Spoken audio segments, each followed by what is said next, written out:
Qui est là? Bonjour, cher petit garçon. Est-ce que je peux savoir ce que fait un petit garçon comme toi dans le monde des histoires? Je me promène et j'écoute les différentes histoires que je vois. Tu sais que tu ne peux pas rester plus de 2 sabliers.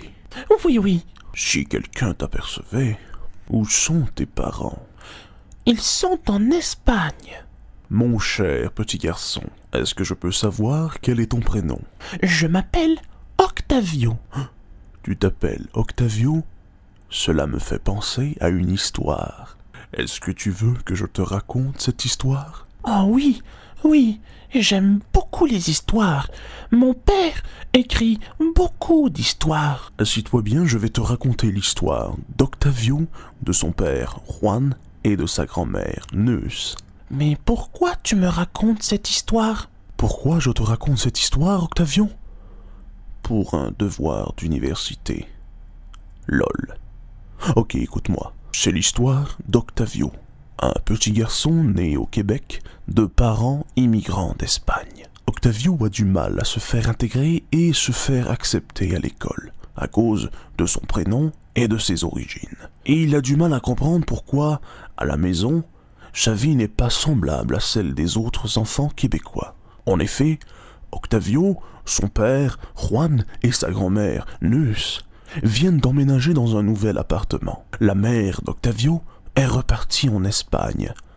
Et ce dernier a beaucoup de mal à entamer une conversation avec son père, qui est constamment sur sa machine à écrire. Rien ne va pour Octavio. Dans sa nouvelle école, il est sujet aux moqueries de ses camarades, et aux clichés et aux rapprochements trop faciles de sa nouvelle enseignante.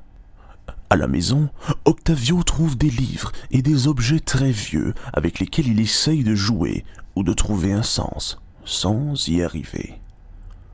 Cependant, ce sont des objets qui ont une très grande valeur aux yeux de son père, Juan. Un jour, après s'être disputé avec son père à cause de sa machine à écrire, il confie à sa grand-mère qu'il ne comprend pas pourquoi son père passe autant de temps à écrire des histoires. Sa grand-mère lui tend alors le journal intime de ce dernier.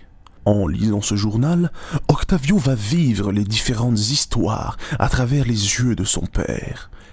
Il va notamment vivre le décès du père de son père, un grand-père qu'il n'a jamais connu. Il vit cette histoire comme si c'était son propre père, Juan, qui décédait.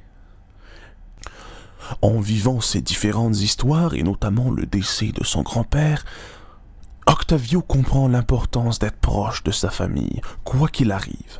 Et il comprend également pourquoi son père, Juan, passe autant de temps derrière sa machine à écrire.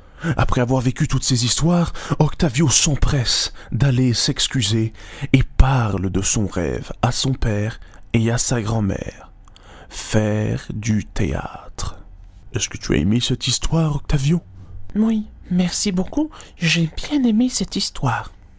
Cette histoire m'a été racontée par mon très bon ami, Philippe Soldevilla, et elle s'appelle Conte de la neige. Maintenant, Octavio, je te propose d'écouter certains de mes amis qui vont te parler de Conte de la neige, d'une mise en scène et de médiation théâtrale.